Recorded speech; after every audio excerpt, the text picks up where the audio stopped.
दोस्तों हम सभी यह बात बहुत अच्छे से जानते हैं कि इतनी सारी मुश्किलों के बावजूद जापान दुनिया का सबसे विकसित देशों में से एक है और आप में से बहुत सारे लोग जापान के बारे में बहुत कुछ जानते होंगे। पर आज की इस वीडियो में हम थोड़ा हटकर बात करने वाले हैं, क्योंकि आज की हमारी इस वीडियो में हम आपको यह बताएंगे कि जापान में क्या क्या नहीं करना होता है। इसलिए वीडियो को लास्ट तक देखते रहिएगा। वीडियो में और आगे बढ़ने से पहले अगर आप चैनल पर नए हैं तो प्लीज सब्सक्राइब करके घंटा हिलाना ना भूलें। ऐसा करने से आप पर कृपा आनी शुरू हो जाएगी। ट्राई करें, इट वर्क्स। Don't tip. अगर आप रेस्टोरेंट वगैरह में जाते हैं और वेटर को टिप देने में आपकी जान सूखती है तो जापान में आपको इस बात की चिंता करने की कोई ज़रूरत नहीं है, क्योंकि वहाँ पर टिप वाला कोई सिस्टम नहीं बनता। सबसे पहली चीज़ तो वहाँ पर अधिकतर चीज़ें इंसान वेंडिंग मशीन से ही लेता है। इस वजह से कोई भी बीच का इंसान सर्विस देने के लिए नहीं होता और रेस्टोरेंट जैसी जगहों पर तो वेटर के तौर पर रोबोट देखने को मिल जाते हैं या फिर सेल्फ सर्विस होती है। और जो गिनी चुनी जगहें हैं वहाँ पर आपको सर्व करने के लिए वेटर तो होंगे, लेकिन ना ही वहाँ के लोगों को टिप देने की आदत है और ना ही वहाँ के वेटर को टिप लेने की आदत है। इसलिए आप बेफिक्र होकर अपना खाना ऑर्डर कर सकते हैं। Cover your tattoos. जी हाँ, अगर आप जापान जा रहे हैं तो याद रखिएगा कि वहाँ अपने टैटू कवर करना काफ़ी ज़्यादा ज़रूरी है, क्योंकि वहाँ पर टैटू बनवाने वाले लोगों को क्रिमिनल के तौर पर देखा जाता है। इसी वजह से वहाँ के लोग दूसरे लोगों के सामने अपनी इज्जत रखने के लिए टैटू जैसे शौक पूरी तरह से त्याग चुके हैं। Don't hand cash to cashier. अब आपको यह चीज़ सुनने में काफ़ी अजीब लग रही होगी, लेकिन हम आपको बता दें कि जापान में लगभग हर स्टोर में कैशियर के सामने एक ट्रे रखी होती है और वहीं पर आपको अपना पैसा रखना होता है और रिटर्न में जो पैसा बचता है वो भी कैशियर उसी ट्रे में रखता है जहां से आपको पैसा उठाना होता है, यानी कि हैंड टू हैंड कॉन्टैक्ट बहुत कम होता है। Japanese only restaurant. जापान के खाने की चर्चा तो पूरी दुनिया में है, लेकिन जापान में कुछ ऐसे रेस्टोरेंट भी हैं जहां पर केवल जापानी लोगों को ही जाने की परमिशन है। अब यह तो हमें नहीं पता कि क्यों कुछ रेस्टोरेंट्स दूसरे देश से आए लोगों को अपने यहाँ आने ही नहीं देते, पर यह बात बिल्कुल सच है और वो तुरंत ये पकड़ लेते हैं कि कौन जापान का है और कौन बाहर के देश से आया है। Don't talk on trains. दोस्तों शुक्र मनाइए कि आप भारत में रहकर चाहे जितनी मर्जी उतना तेज़ चिल्ला सकते हैं, क्योंकि जापान में ऐसा कुछ भी नहीं है। वहाँ पर ट्रेन वगैरह जैसी पब्लिक प्लेस में आपको बहुत ही धीमे में बात करनी होती है और लोग जितना हो सके उतना अपने फ़ोन कॉल्स को अवॉइड करते हैं। Proper chopstick use.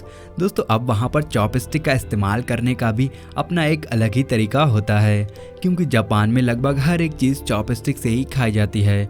इसी वजह से वहाँ पर इसका सही इस्तेमाल करना बहुत ज़रूरी है, वरना वहाँ के लोग बुरा मान जाते हैं। इसलिए जापान जाने से पहले ही चॉपस्टिक से खाना खाना अच्छे से सीख लीजिएगा, वरना वहाँ आपकी भयंकर वाली बेइज्जती हो सकती है। Don't wear shoes in the house.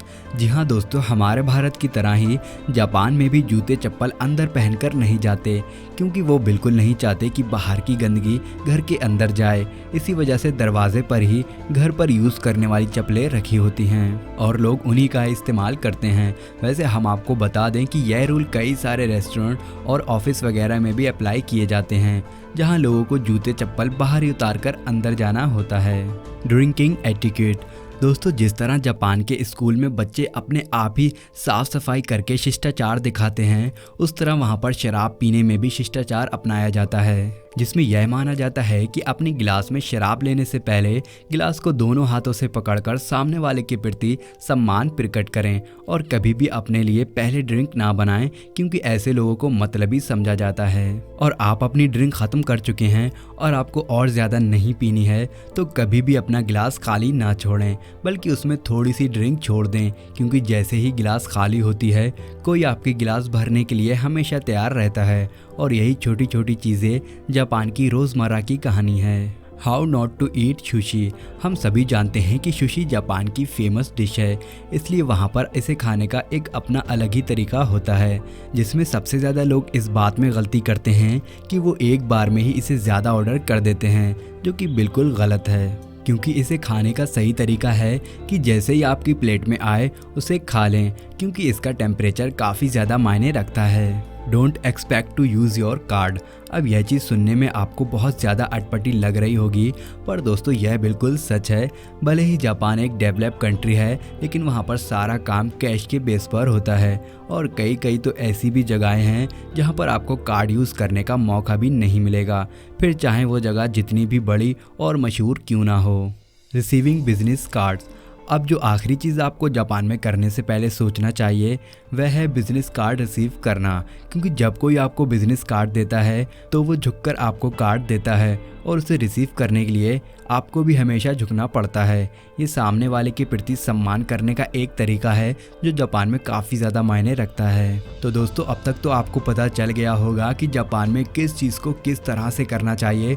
बाकी आपका जापान जैसे देश के बारे में क्या ख्याल है हमें कमेंट करके ज़रूर बताइएगा, और ऐसे इंटरेस्टिंग वीडियोज़ को लगातार देखने के लिए हमारे चैनल को लाइक, शेयर और सब्सक्राइब करना ना भूलें।